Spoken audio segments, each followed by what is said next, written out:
I'm just too real. What? What? Wait, what? There's no sugarcoating. It's just the truth. You are listening to the Archaeology Podcast Network. The Archaeology Podcast Network is sponsored by Codify, a California benefit corporation. Visit Codify at www.codifi.com.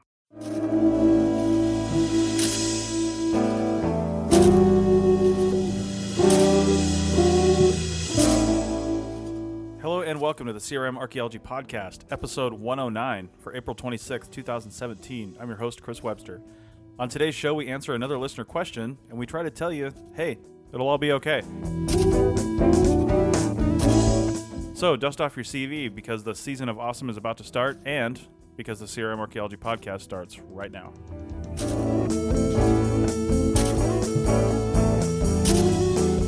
All right, welcome to the show, everyone. Joining me today are Doug in Scotland. Hey. Stephen in Calgary. Hello. Sonia in Utah. Hello. And Bill in Arizona. Good morning. Nice. Do your best, Mr. Rogers, on that one.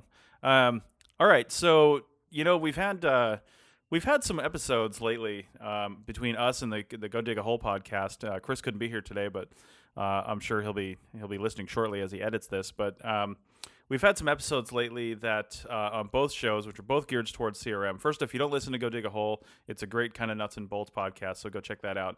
But still focused on CRM and issues in contract archaeology.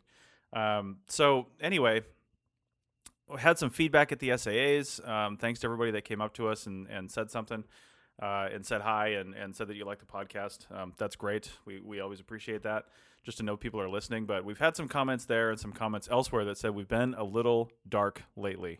And I have to feel like, since you guys always disagree with me, that's really like Doug and Stephen and maybe a little bit of Bill that are being dark. Sonia, you seem pretty optimistic, but you can be a little dark too. That's true. I'm a fence rider. I'm blaming it all on you guys. Oh.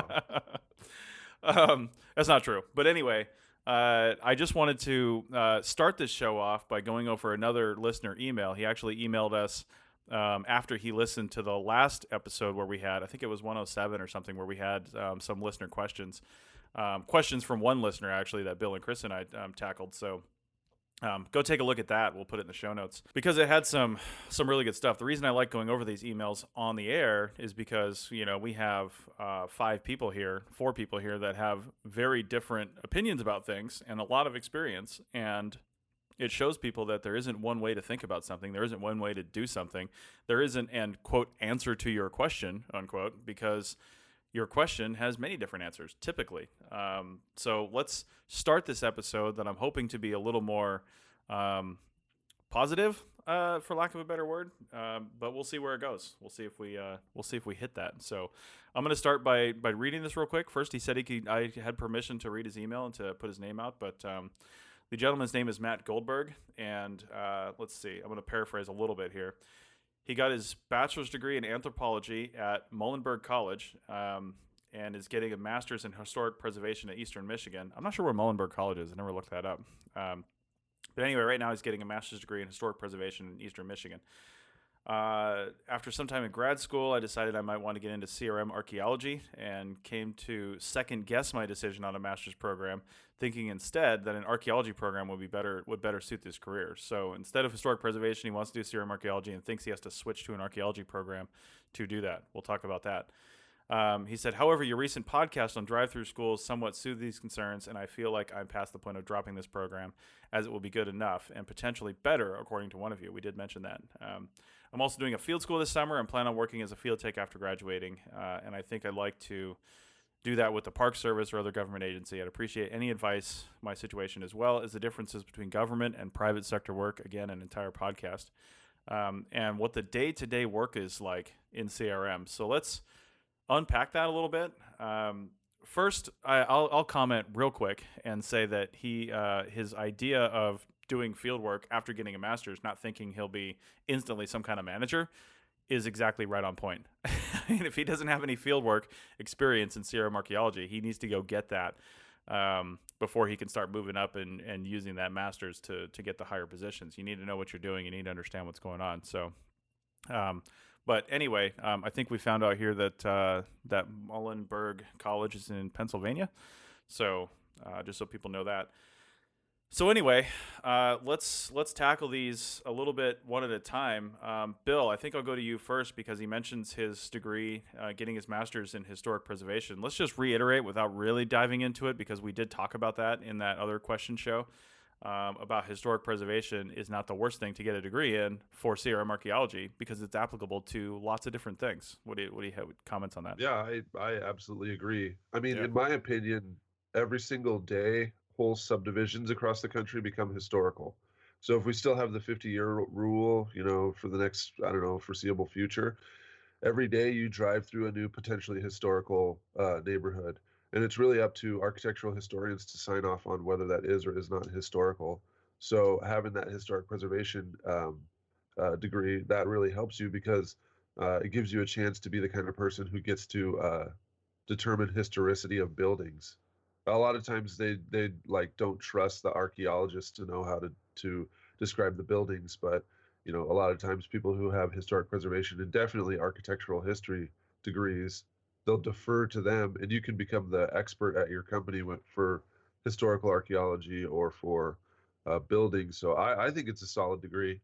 I mean, Mm-hmm. archaeology or historic preservation, those are excellent degrees, but I know people who have, a pre-law degree or a JD or, people who had medical degrees or whatever that went into CRM and they've done fine as well. Cool. Yeah, I just add a comment that, I've looked at the job postings, I've done papers looking at all the shovel bum job postings from like 1999 to recently.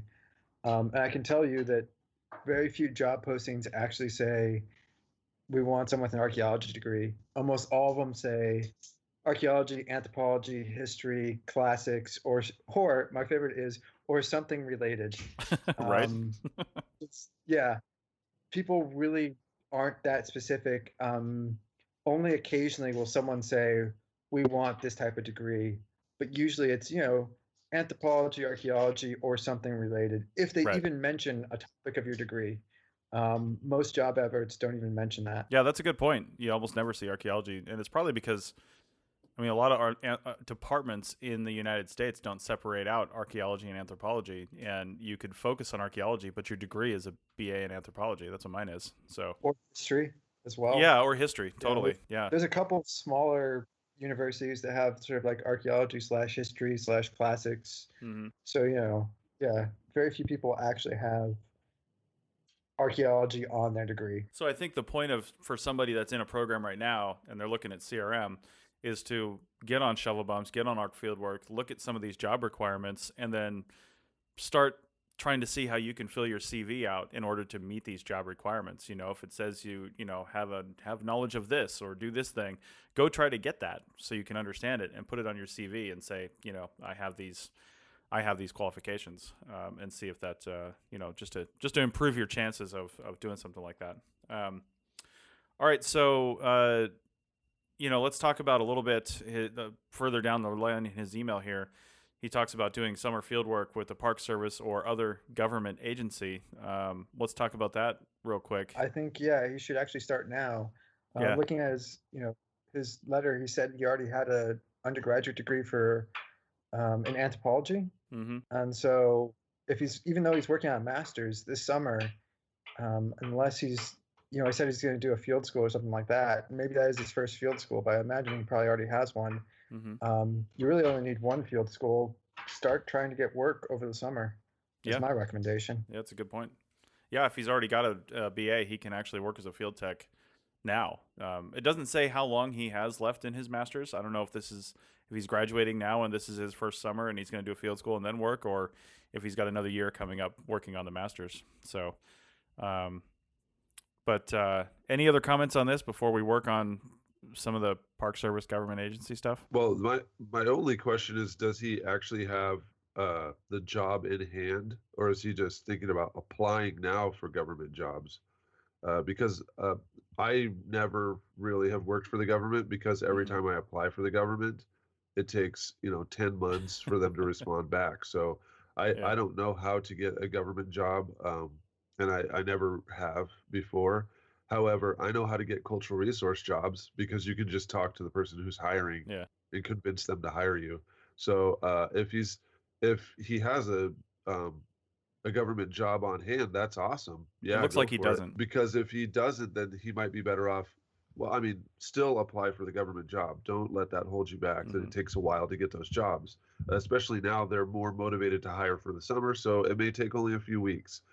However, I do think that you should think about going for CRM too, because that's a much more immediate response. And Yeah. the other thing I learned recently is I can't remember who told me. It was someone who works for the Forest Service or the BLM, but they said that it's best for you to apply as soon as you see the job posting for a government job, because they just start going through the CVs from the soonest submitted to the latest submitted. Hmm. So they don't have to look at all 500 applicants. They just start at the person who submitted at 12:01 a.m. and go till they find some people. So they may never even get to the other one. So if you wait till the end of the deadline, which this is probably why I never got the government jobs, if you wait till the very end, they're never going to get to you. So you want to be the very quickest to submit your CV. Well, it's also, and I've heard this before as well. You go on USA Jobs, you apply for the job, and first off, a lot of these show up on Arc Fieldwork. She's really good at Jennifer's really good about getting all the government stuff in there. So definitely check that out, archaeologyfieldwork.com. But the thing that I've heard, and again, this is kind of anecdotal. I've never talked to a government official about this, but is that a lot of people apply year after year that have done the job before. Like if it's a seasonal position with a park service or other agency, then people apply year after year for this thing, and they're required by law to put the position up available on the internet. But they may already have their people selected. Like 500 people could apply, but the 20 people that worked there last year seem like they're more likely to get the job. And they're not even going to look at the other applications because they just had to go through the work and apply, because you can't not do that. It's government work. So if you don't get the position first thing, there might be 20 spots available for the seasonal work, but in reality, there's 2 because 18 are returning from last year. So you're really competing for those handful of spots, and so don't feel disheartened if you don't get that. But do it. Apply for those. Get your USA Jobs application rolling, because it could take a while to get that in, and then in the meantime, look at all Bill's resources, email Bill, and get a job in CRM, because that's way easier. It's just, if you know what you're doing and you follow all the steps, you can probably be working in that this summer. Yeah, just actually, sorry, a couple of comments. One is I know this episode's not going to go out until the end of April, and at that point, it's probably too late. Most of the temporary government jobs pretty much start advertising January, February, March. I mean, there'll still be some that come up. Definitely apply, but really, you need to start thinking about, and this is for anyone listening to this podcast. You need to start thinking, late winter, early spring, Yeah. and that's when you need to apply for any of the temporary jobs. And then also, there's a point-based system, and you can look this up. It's all, it's on the Office of Personal Management, I think is what it's called. But you get certain points, and so you get a point for being a veteran, or not just a point. I forget what the points are, but you get points for being a veteran. You also get points for having previously had a government job. So that is not. It's actually, when people are returning, they have a much easier chance of getting it than someone who is starting out, just by the points they give you to your application. And then my last comment is, this is being pedantic, but that is CRM as well. What the government does is cultural resource management.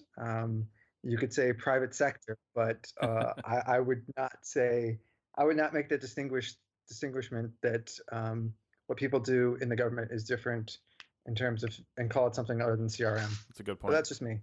That's a good point. It is all CRM. It's just a different person you're working for, a different company. Yeah, and to follow up with what Doug was just saying, that if he's applying for a seasonal field tech position, the realities of the job are going to be very similar to being a field tech anywhere else. Mm-hmm. Especially be similar to working for a particularly large firm where there's a lot of bureaucracy, which can happen with private sector A&E firms Mm-hmm. plenty of times. But another piece of advice is get to know the uh, government sector archaeologists, and talk to them and find out, and say that, I'm really interested in working for Forest Service or Park Service or something like that. What do I need to do to get my foot in the door? And going beyond that, it would be a very worthwhile thing to discuss what it's like working in uh, the government setting. Yeah, absolutely. There's also other government settings too, like he said, Park Service. There's also state parks. There's fewer jobs available, but they may have some seasonal work at the larger parks and things like that. So definitely take a look at that. In the last couple minutes here, before we'll take his last question on day-to-day work is like in CRM in the next segment. But if anybody has any bigger high-level differences between government and private sector work, I'd say, from what I know, is that the government stuff will generally be longer term because it is seasonal. They'll hire people for the summer or something like that, whereas private sector work will be 2 weeks, a month, 2 months, could be the whole summer, but it's more likely a shorter term project, and you'll have to move around more. But if you manage to secure that government job, regardless of where it is, you're probably going to have it for longer, probably the season. But it's still contract based too. Like you're not likely getting a job, that's quote full time. But even those are sometimes annual contracts that get renewed every year. So that's just kind of the way that goes. And if you work for the Park Service, you may have to wear a uniform. So do you look good in green is really the question. I don't know. Private sector job is, everybody's focused on time and money. So we can say that's pretty much the same between the feds and the private sector. Just be aware that in the private sector, there's going to be a lot of focus on time and money. And the amount of time that you may be able to spend on an archaeological site as, say, a federal worker might not be the same as when you're a private sector worker. Mm-hmm. It's just, time is money. And when you're working as a private contractor, you're limited by a budget. And in most cases for federal jobs, many cases on federal jobs, once the money runs out, there's no more money. They don't get contract modifications. So, this is kind of more of the business aspect of working for CRM in a private sector rather than the feds. Mm-hmm. But just keep that in mind. Dorking around in the field is fun and all, but keep it to a minimum, especially when you've got a deadline. Yeah, absolutely. Okay, well, that sounds like a good place to end the first segment, and we'll be back in 30 seconds for the next one. See you in a minute. Let's face it, the quality of archaeological field photography could really use some improvement. We aim to change this with the Codify Magic Photo Board. This lightweight but incredibly durable board is designed to help you take color-perfect photos of artifacts, features, and sites using almost any camera, even your smartphone. You need to see it to believe it. Engineered from exceptional quality, color-safe, high-pressure laminate, Codify Magic Photo Board is ready for tough field conditions. It's guaranteed to level up your photography. Start taking publication-worthy photos right in the field with the Codify Magic Photo Board. Available now for pre-order, visit codify.com/APN. That's codifi.com/APN today and get your promo code exclusively for listeners of the Archaeology Podcast Network.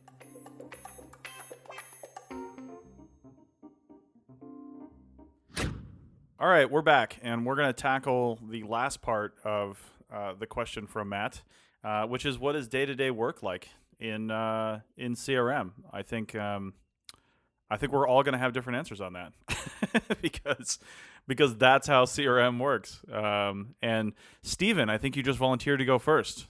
What's day-to-day work like in CRM? You show up, you go dig holes. That's another podcast. And then you go home. Yeah, I really don't know how to answer that because that's heavily dependent upon your the place you work and the type of project you're working on, and some of the regular types of things that expect to spend long periods away from home, living out of hotels and eating restaurant food and maybe tailgate lunches. Gas station burritos. Yeah, leave them on the dash, let them heat up. Yeah. And it's going to be you and your 3 closest coworkers for long periods of time. Mm-hmm. So just to follow up on what Stephen was just saying, but more again, because I'm the business lady, the type of day that you're going to have is going to depend on the type of job that you have and the position that you hold in the company and then the size of the company. If you're field teching, there's a damn good chance that you're going to be out in the field pretty constantly. And you are going to be spending a lot of time in hotel rooms or camping or eating at the Quick Trip, baby, as Bill says in the text here. QT. The QT or the Sev, as I like to call the 7-Eleven. Yep. Gourmet. Yes, they also totally have, gourmet. Wawa and Sheets back east. Legendary meals. There's going to be a lot of that when you're field tech, and it's going to be hard manual labor. Your feet are going to hurt, your back's going to hurt. But on the plus side, you're going to be enjoying life because you're going to be rolling in dough, right? Mm-hmm. Well, that also depends on where you're working. Mm-hmm. If you're working in the West, you may get paid more than if you're working in the Southeast. Mm-hmm. Depends on where you're at. If you're a more higher advanced person, and Matt, I don't know if you're going to be a higher advanced person, higher level person when you first start out, but you're probably going to be spending some time after hours doing some work in your hotel room and then back at the office writing reports. Mm-hmm. And once you take that a step further and go into project management, you're probably going to spend most of your time in the office, marketing with clients, things like that. So like I say, there's a lot of different types of work that you can do in CRM, and a lot of it. I mean, most of it's challenging and very. You use your brain quite a bit, but it really depends on the job that you have. Mm-hmm. Your day's going to vary. Sometimes you're going to be out in the field. Sometimes you're going to be in the office. I like to say when you're early to mid-level archaeologist, you're going to, for every 1 day in the field, you spend 3 days in the office. Yeah. I'll talk about my experience. First of all, I didn't come to archaeology. I wasn't just, come out as an archaeologist right out of school. I had to do a lot of garbage jobs to get to archaeology. So, I had to deliver dry cleaning laundry and dry cleaning solvents and clean bathrooms. And I had to wash dishes, push carts at big box retailers, and do all kinds of stuff that sucked. And archaeology is the only job that I didn't want to quit the very first day. And Mm-hmm. so when I was a tech, I thought it was awesome because, it was doing archaeology for real. You were wake up every morning and you went out and you had the chance to find stuff, or if you were working at a site, you were actually already finding things. And then when you were a crew chief, it was awesome because, well, first of all, you got to work with people who this was like a lot of times their first experience. Excuse me, they were first coming out to do archaeology. And so you got to figure out what they knew, but also help them learn the ropes. And in the meantime, you find all kinds of cool stuff. Now, you don't find stuff all the time. So there is a lot of work where you're not going to actually find, archaeology, but even not finding things, I always thought that was kind of interesting because I always got to explore and discover a new place, even if it was some weird rural town that I'd never been before. But I also we also marked off a place where there was not archaeology, where either it had been destroyed or it's so deep we can't find it, or we just didn't find any archaeology. And so by not finding archaeology, that helps everybody know that there really wasn't anything there that could be preserved. Mm-hmm. And working at sites where you find things, people ask sometimes what my favorite artifact is or what the coolest thing is, and really I can barely even remember it all after all these years. So many different pit houses and features and cultures and different archaeological sites, So I worked in several different places across the country, mostly in the West. And in the West, you find what's different than what you find in Virginia or Illinois or somewhere else. So as a tech, you get to travel around and find all that stuff. It's your job to find stuff. It's one of the last jobs of being a discoverer that's left in the world. I mean, we've already Good point. discovered a lot of the stuff that's above ground. We're working on things that are underground and in space. You get to be one of the people who discovers new stuff, Mm-hmm. and it doesn't really get old. When it gets old, then you should think about getting out or switching companies.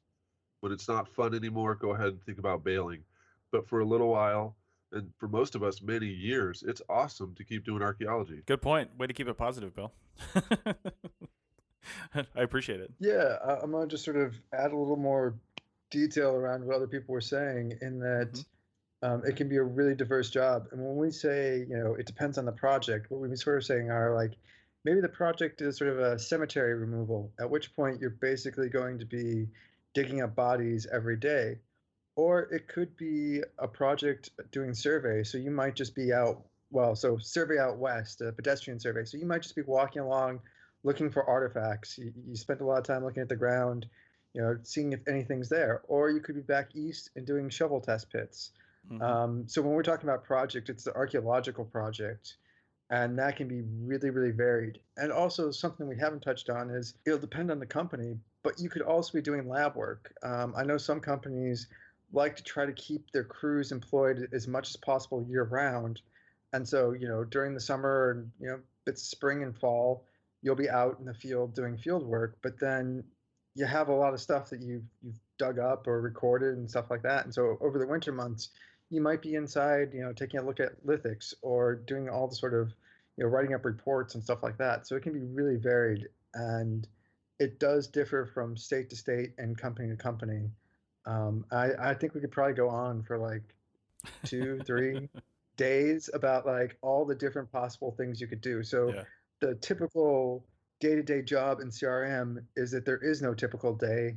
You have stuff that you might repeat more than you do other things, but yeah, especially when you're starting out, it'll be really project dependent. As you start to move up higher, as Sonia's mentioned, you get a lot more paperwork, and that tends to be a little more steady. And often maybe you become a specialist, and so you just look at lithics all day, or you look at pottery, or you look at that part of the time. So it gets a little more stable the higher up you go and the more established you become in the field. But I'd say from day one, week to week, you could be doing something completely different, or you could be doing the same thing for 2 years straight, digging shovel test pits and finding nothing. It's really hard to say there's a typical day in CRM. Would you guys agree? Yeah, absolutely. Yeah. It's an unconventional career. It's the kind of job that you have that other people will be like, holy cow, what? I can't believe he does that. Like I didn't think anyone did that. I mean, there's people who climb Mount Everest, and there's, the president, and there's professional athletes, and there's other people who are, judges or district judges. But it's one of those careers where you don't just go through college and get out and say, I get a job. And there's so many people who are going through school right now, and when they finish, they're going to say, I just want a job. And that's all that matters. Sitting in a cubicle collecting bills, that's a job. Filling gas, managing a mini mart, those are all jobs. And all of those people are the ones who sacrificed what they really wanted to do so that they could get a job. If you become an archaeologist, you're not one of those people. Yeah, all good points, and I pretty much agree with everything you guys said, which I think is a first on this show. But Bill, I will disagree with one thing. You can't include president anymore in unique jobs because it seems like any douchebag can get that job. But I'll just leave that there. Well, hey, that's even more proof. You can be an archaeologist, and you can even be the president. You can be a reality show, personality, and become the president. That's right. So now that's not even really like that odd of a thing. Just get a fistful of cash, say a whole bunch of stuff, and you get to be the president, right? You don't even have to be a lawyer anymore. Before, you had to be like a person with a JD. Now you can just be a guy. Nice. All right. So my comments on this, since I do agree, I mean, you guys were all spot on with your comments. I'll just get a little more nuts and bolts with it in case he's wondering, because it's one thing we didn't mention, which is basically like an outline of the schedule for the day, like day-to-day work is like. On the East Coast, often you'll work Monday through Friday. Monday morning might be spent traveling to a hotel in a city. There's a lot of smaller work out there, and so CRM firms can stay generally from home. Like people work from home, and they'll drive out in the morning on a Monday, stay for the week and then drive back on Friday. That's more common than it's not. They will still hire shovel bums, and you'll have to figure out where you're going to stay on the weekends. So there's that. But on the West Coast, we often work one of a couple different schedules, either a 10 days on, 4 days off, or I've seen 8 days on, 6 days off. I even worked for one company, it's the only one I've ever heard of, that did 9 days on, 5 days off, where the first 5 days were 8-hour days and the last 4 days were 10-hour days. It was a very strange thing. I don't know why they did that, but it was 9 on, 5 off, and it was very strange. But so that's the schedules you could work. And then out here in the West, and really anywhere I've worked across the country, the typical day is you'll start at 7. You may start at different times depending on heat and daylight and stuff like that. When we were working in the Eastern Mojave, we'd start at 4 o'clock in the morning sometimes because it was a 2-hour drive to the project area, and we wanted to be boots on the ground when the sun came up because it was 100 million degrees by 10 o'clock in the morning. We want to be out of the field by like noon and driving home and done with our day by 2. So it made for a really weird day because dinner was at like 3:30 and you went to bed at 8, but whatever. So you'd work those schedules, but typically I've seen the average in all the places I've worked across the country. You start your day at 7 o'clock in the morning at the hotel room, at the parking lot. If you're not out there at 7 o'clock, the trucks are rolling at 7, and if you're not in a truck, you're not working that day. So keep that in mind, because you can't drive your own vehicle out into the project area. You can't just like join it most of the time. So you may in fact be out of a job. A nicer company might just take your per diem back for that day. But a lot of companies will say you're done. You missed the boat. So anyway, so that's it. 7 o'clock, you'll have a break in the morning, and then you'll typically have a half-hour unpaid lunch, and then you'll have another several hours of work. A lot of times, in fact, I would say most of the time, there are exceptions. Drive time is covered, and what I mean drive time is drive time from the hotel to the project area and back. So your 8-hour day, if it's an 8-hour day, starts at the hotel and ends at the hotel, and that's 8 hours. Again, there are exceptions. I worked on a big project where we got covered on the way out into the field, but we worked until 4 o'clock, and the hour and a half drive back was not paid. And I know there's going to be comments on that one. We were getting some pretty good money for that project, so we didn't really complain about it too much. It was long-term work, and it was good per diem, and it was, a lot of money.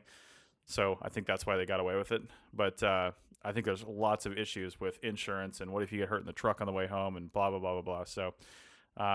So anyway, those are my comments on the sort of nuts and bolts of this. Also, for the same company, you could end up working different schedules.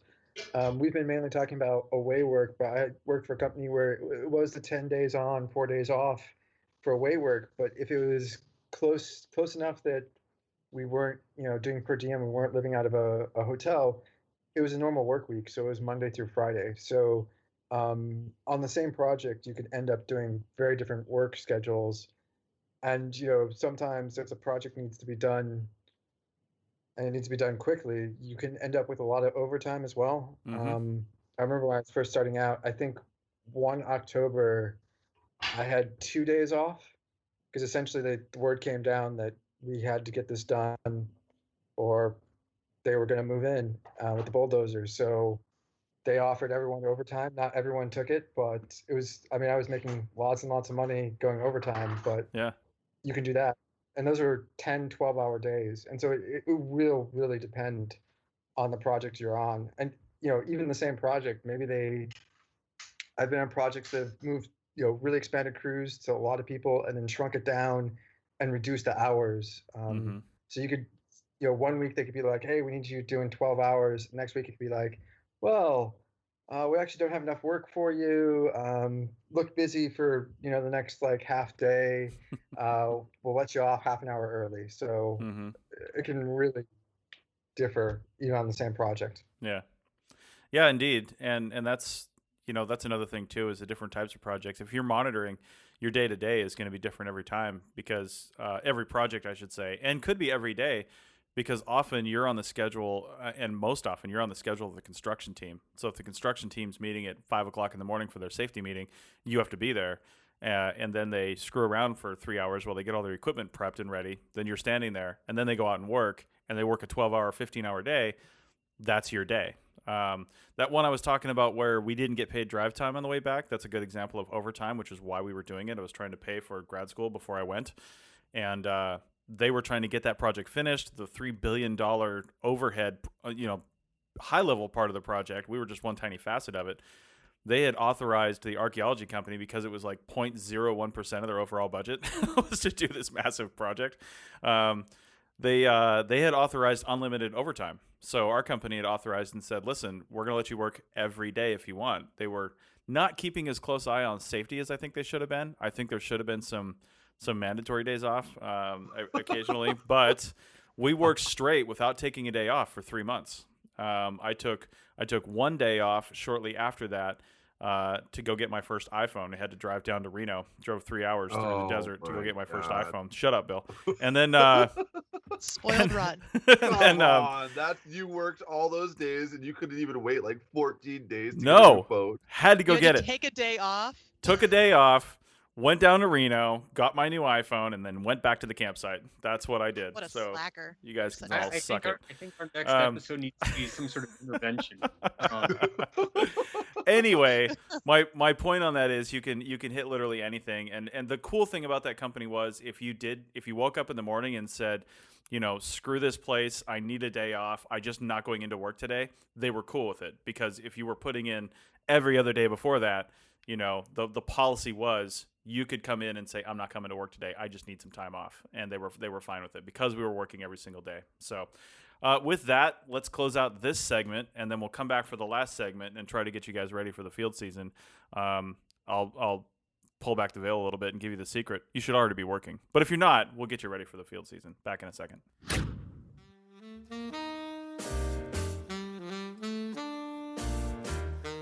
Telling a different story to the traditional lines of archaeology, the Anarchaeologist podcast seeks the stories and ideas that are often overlooked or not considered real archaeology. Video games, anarchism, and archaeology in the middle of hostile areas. Host Tristan doesn't search under the rocks.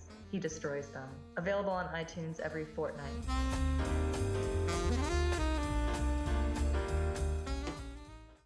All right, we're back. And I think after dealing with 2 segments, after dealing with that email, we got some really good advice. I hope Matt had all his answers, all his questions answered.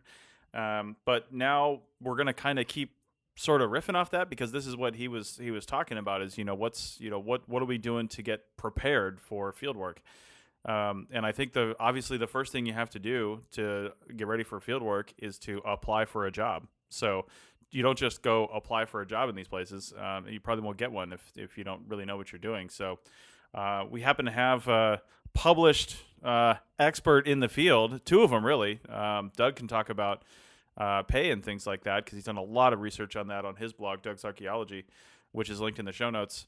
But Bill, let's start with you, because you've talked a lot about putting together resumes and CVs. What should people do? Let's just say you're in college right now and you want to work for the summer, or you're in you're doing your master's degree and you want to do some CRM for the summer. What are the first steps people should take to get ready to start looking for those kinds of jobs? Okay, so if you're a student and you're looking for summer work, it's understood that you'll be going back to school. So I'll just address this for people who want to make it through the summer. People who are graduating, which congratulations, it's graduation time. You're going to be wanting to aim for more of a longer term. So the understanding will be when you get this first bite, this first entrance into the market, you're going to try to network and keep applying your way so that you can continue doing this afterwards. For folks who are going back to college, you're just going to work for the summer. You want to try to get as much experience as you can and then go back to school. So, the first thing is thinking about where you actually want to work. What's your number one area of the country? Where do you just definitely not want to work, right? So one of the places I never really wanted to work in the Southeast that much. So I never really applied to jobs there or did a lot of focus there. So I didn't, when I was a student, I never really tried that much to go to the Southeast. But I mean, if you just want to do anything, anywhere, and it really honestly doesn't matter at all to you, then the whole country is wide open. So the first thing is figure out where you want to go. And then the second thing is get your old Excel file out and start finding those companies and agencies and organizations that operate in that part of the country or those states. So LinkedIn is a perfect resource because you can find agencies and people who work for companies all over the country. And you can literally just type in archaeologist and then the state in the search thing. Then they'll show you, hundreds, dozens of people, it depends on the state, that all work in that area. So start getting a list and a feel of who's actually there. And then, in some ways, because you don't have a lot of time, you don't have time to network with all these people and build the relationship that will help you get a job. But you should really start thinking about doing it right now. The next step is to look and see what jobs are actually posted. So at that point, you need to build a quality CV and a quality resume. Um, I have my own specific style. I wrote a book on it and everything. But the key is to make sure that you are fully addressing the job post and uh, putting keywords and other terms and things that are actually in the real job post, not things that you wish you were getting or that you've done in the past. Stuff that's in the job post, get it all together and apply as soon as possible, or definitely before the application date. At the same time, you want to make sure that you're writing a new resume and cover letter for every single job. So you can't be just doing a generic one. That's another reason why targeting parts of the country is more useful, because you're still going to send out dozens of resumes, but at least they're all in places that you actually want to work, that somebody doesn't pick you up that didn't really want to work there. So then, you just get in that whole process. And I know it's kind of against the rules for you to talk to government hiring managers or people who are hiring for state agencies. They kind of have a non-disclosure thing where a lot of times they can't talk about the jobs that they have open to applicants. But CRM companies don't have that kind of thing. So if you're applying for a CRM job, start calling and trying to talk to people who are there. Once again, use what you got from LinkedIn or from the internet or wherever you got information. Learn a little bit more about that individual, maybe what they do, and maybe how you have some kind of connection to that person. You've applied to the thing through their company's HR website, but now it's time to follow up and actually talk to people who work there and introduce yourself before they start hiring people. Tell them your situation, tell them how you have some kind of a connection to what they do, and try to create a personal connection. Because in CRM, well, pretty much all jobs, it's really about personal connections. So you want to try to establish a personal connection if you don't already have one there. And then, you just don't wait. Keep calling, keep applying, do not stop. As you get ready to transfer out of your your house or whatever you've got, make sure that whoever's back there, your roommates or whoever's going to be watching your place, your spouse, that you can make some kind of an arrangement to get money to them to keep your bills afloat, so that you don't have to get all your stuff out of there. But if you do have to move, then just go ahead. A lot of students, they're used to moving out at the end of the year. So, move out, get your stuff out, get ready. And even if you do have to go back to your parents' house, don't spend a single second waiting for anyone to call you back or anything. Continue being on the hunt every day. As much as you can devote to this, you need to be trying your hardest to get a job, because we were talking before about how maybe there's 20 people who are on the crew, but they're only really hiring for 2. You don't know what happened to those other 18 people. They could have taken jobs somewhere else. They could have gotten sick. They could have decided they're not going to work for that place. If you're the one who's calling, that means the hiring manager doesn't have to go through the folder of resumes to find someone. They just found someone, and you have a better chance of getting hired. So that's kind of my tips. I mean, stay on it, get on it right now, and just stay on it until you get a job. And then after you get a job, it some will say maybe it's inappropriate, but the best time to look for a new job is when you already have a job. So if you have a temporary summer position, like day one, you need to be building networking and continuing the push to continue and leverage what you just learned at this employer to get your next job. And you need to continue doing that until you have a permanent position. Yeah, absolutely. Those are all great tips. And I would certainly go over to Bill's Succinct Research website and look at some of his books and things like that, because he's got all the information right there. And also head over to arcpodnet.com/CRM Podcast and use the search bar on the right. Just type in jobs. It's kind of amazing. Actually, you can go to the main page of the APN, type in jobs in the search bar at the top, and that will search all of our podcasts, because we actually have a lot of podcasts on jobs from different outlets. Yeah, just real fast. I know a lot of people will take my words to heart and they'll be calling every single day. Don't call every single day. You should be, hypothetically, you'll be applying to many different employers if you don't have a job. That same Excel list, set up a schedule, and don't call more than once every other week, right? Right. Because if you're calling every single day, then they're definitely not going to want to hire you. But, manage it. Try to, email or touch bases every other week till they say, buzz off. We don't have anything coming up for, X amount of months. And then note that in your Excel sheet. They don't have anything coming up for 7 months, or don't call back, or they just don't like you anymore. But I'm telling you, if you keep up in a non-annoying way, just touching bases, saying, hey, I still don't have a job yet. Just touching bases. Hey, how's it going? Okay, well, I'll talk to you, next month or in 3 weeks or something like that. Well, there are a few common ethnographic techniques you can employ in that as well. Like the first conversation you have with somebody, make it not just about jobs. I mean, obviously you have to tell them why you called. Say, hey, I saw a post, or, I saw you guys are a company, and, just kind of giving you my name and put my name out there and talking to you about, but what kind of stuff do you guys do? And then start a conversation. If they might talk about a project, and, pick up on that, and then call them back in a couple of weeks and say, hey, I was thinking about this project you're on and this people you're working with and this prehistoric thing, and I read this article about this. Oh, by the way, do you guys have any field work coming up? Something like that. Don't make it all about the field work. Put them at ease and make them the star of the conversation, not you. Otherwise, they'll just think you're annoying. Sonia, you are an employer. You have employees. You got field work coming up. You've been doing field work. What are you looking for if somebody were to send you a CV? What causes you to put it in the maybe pile versus the round file? Well, if the job post says send me a resume or Vita, resumes, or read sorry, the job resume post. or Vita, yeah, read the freaking job post. If it says send me a resume and Vita, references, cover letter, and a writing sample, send all 4 of those things. If you don't send all 4 of those things, I look at it and I go, okay, missing details, not able to follow direction. Doesn't necessarily mean you're not going to get offered a position, but it does mean that you may get bumped down. Yeah, on the list. It's the green M&M's clause. I'm sure a lot of people have heard of that.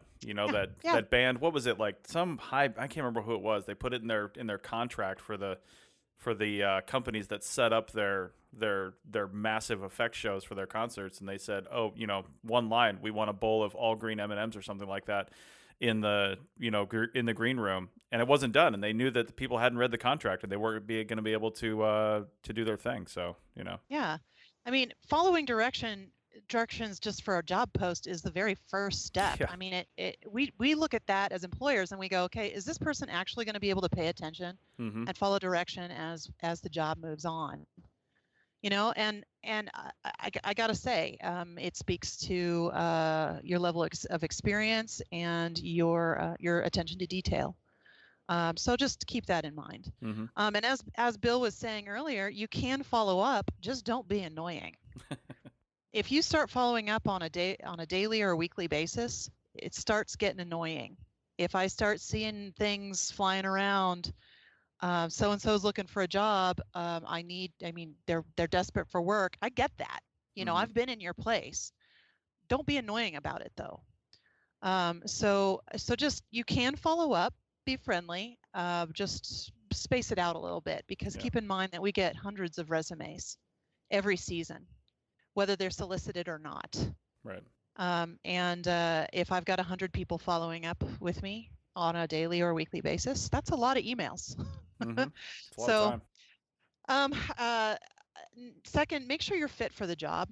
And when I say a good fit, I don't just mean like in terms of your skill level, but also your ability to be able to do the job. When the job says you must be able to walk 10 miles, you must be able to carry 30 to 40 pounds on your back for a course of 10 hours over 10 days, there's a reason why that's posted in that job announcement, because you need to be able to be fit for the job to do it. Okay? And I know this is risky to say, but if it's posted in the job announcement, you can get laid off if you physically cannot do the work. Okay? So remember that. Be aware of these things, what you're signing up for. Be aware of what the pay is. If you're applying for a field tech position that's $17 to $18 an hour, don't call me and say you want $80,000 a year as a field technician. It's not going to happen. Has that happened to me? Yeah. I have gotten applicants for field techs. Say, no, I want $80,000 a year plus benefits. Right. All right. Well, I hear ya. You do know what position you applied for, right? So keep that in mind. I want that too, but I'm not going to call you for it. Yeah. I don't even get paid that, sweetie. Right. Make sure you have a good attitude. The word about different crews and individuals on crews travels around. We talk, business owners and senior managers talk to one another, whether we're competitors or not. We do talk to one another. And I had one person who is a good friend of mine say, "Hey, I had this one crew member say this, and this," and I say, "That's interesting. Was that crew member's name A, B, or C?" And he's like, "I can neither confirm nor deny that," which basically to me means, we might be getting the same crew members applying. Yeah. Make sure you have a good attitude. Watch what you say to your crews. Be respectful to people on your crews, and be able to go the extra mile as well. If you're like, "Oh crap, it's starting to drizzle out. We need to go. We need to get out of here." Yeah. Well, it is just drizzling. There's not lightning and thunder around yet. so let's be aware of that. Your experience, be honest about your experience. Everybody's got something to learn in the field, and nobody knows everything, including me or Chris. And we know Chris he knows a lot. But be honest about your experience. If you tell me that you know how to use a Trimble GPS unit, and I hand you a Trimble GPS unit, and a week later I have 500 files in it, each with one set of points, it tells me you don't know how to use a Trimble GPS unit. Right. Okay. So just be honest. I'd rather know in advance so that I can give you a little more training ahead of time than have to clean up the mess at the very end. Right. And then, we want you to have the ability to work independently, but also as a group, as a team. So archaeologists tend to be largely introverted, even though we do have we can get along well with one another. We tend to be a little introverted, and we like to recharge on our own and work alone. But we also need to be able to work well together as a team and communicate with one another. So just when you apply for a job, tell them, you can work independently. You have the skills to be able to do that, but you can also work as a team member. You are on a team trying to accomplish a single goal, and that goal is to complete the project on time, on budget, within the scope of the work that's being done. Okay. And then also be able to take care of yourself as well. Make sure you get ample sleep at night, make sure you're eating healthy, or as healthy as you can given the conditions. If you need transportation from your home base, from your home to the project area, there's a good chance a company's not going to be able to accommodate you. So make sure you're able to get to where you need to go. You need to be able to get up and be there on time, do the work. I mean, this could sound awfully negative, but you know what? These are actually really great, responsible things that adults making a valid contribution to archaeology and the world in general have together. So, and no, daily chorizo burritos with cheese are not necessarily a healthy choice. Yeah. Nice. All right. Well, we are just about out of time. With that, I'm going to say something that I forgot to mention. We were talking about other food earlier. I knew a guy that liked to get from the Maverick Station in northern Nevada here. He would get chicken breasts, I think, like the fried chicken breasts in the morning. He would get these, and then he would take the skins off of them and have them in milk in a bowl. I don't know. That rules. Yeah, I'm just saying. Yeah, that was his deal. I knew a guy who was trying to save for a car for his family, so he always brought the breakfast from the hotel for his lunch. So there were many times in December and January where he had coagulated biscuits and gravy to eat for lunch, cold. At least set it on the engine block. His mantra was, it has my favorite taste. It tastes like the favorite thing, the thing I love most, free. Free. Nice. This tastes free. I'm eating it. That is a flavor you learn to love, actually. All right, so we are out of time. Matt, I hope I answered all your questions. I mean, hope we answered all your questions. We got them all in. Everybody, please send in more questions, and we'll deal with those as they come in, because that's kind of what we like doing, and we'll get it going. So if you have anything else, you can leave us a comment. You can comment on this episode. Again, it comes out, and it should be April 26th when you're hearing this, or later. So hopefully you've already got a job, but if you don't and you need some help with that, feel free to email us. Especially Bill and I, we're more than happy to talk about that, and the others as well. Their contact information is in the show notes. So with that, we'll call this episode done, and have a great and safe field season.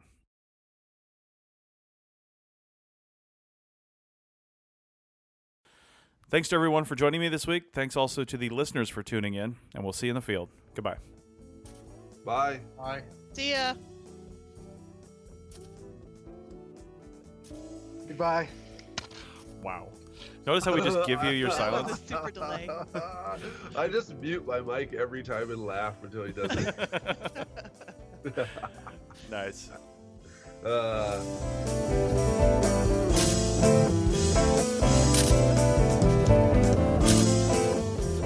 That's it for another episode of the CRM Archaeology Podcast. Links to some of the items mentioned on the show are in the show notes for this podcast, which can be found at www.archaeologypodcastnetwork.com/CRM Arc Podcast. If you like the show and want to comment, please do. You can leave comments about this or any other episode on the website or on the iTunes page for the episode. You can also email me at chris@archaeologypodcastnetwork.com or use the contact form on the podcast webpage. If you'd like us to answer a question on a future episode, email us. Use the contact form on the website or tweet your questions with the hashtag CRMArcPodcast, or you can tag @ArcPodNet in your tweet. Please share the link to the show wherever you saw it.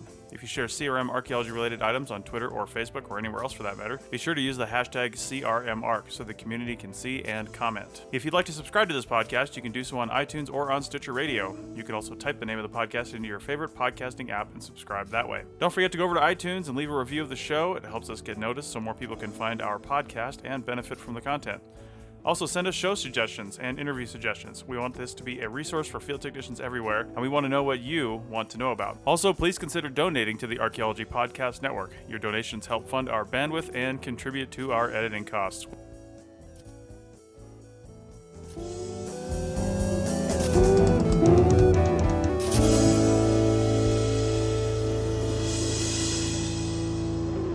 This show is produced by Chris Webster and Tristan Boyle, and edited by Chris Sims. This has been a presentation of the Archaeology Podcast Network. Visit us on the web for show notes and other podcasts at www.archaeologypodcastnetwork.com. Contact us at chris@archaeologypodcastnetwork.com. I just wanted to say real fast, not related. My wife knows that I'm recording the podcast in here, so she put my breakfast on a little plate and left it outside the door, and then texted me and was like, "Your breakfast is here, just how you like it, prison style on the floor." That's awesome. Some other lady. Dude. I'm impressed that she gave you breakfast.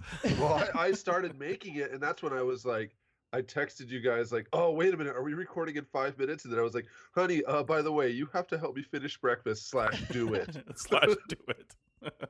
Thanks again for listening to this episode and for supporting the Archaeology Podcast Network. If you want these shows to keep going, consider becoming a member for just $7.99 US a month. That's cheaper than a venti quad eggnog latte. Go to arcpodnet.com/members for more info.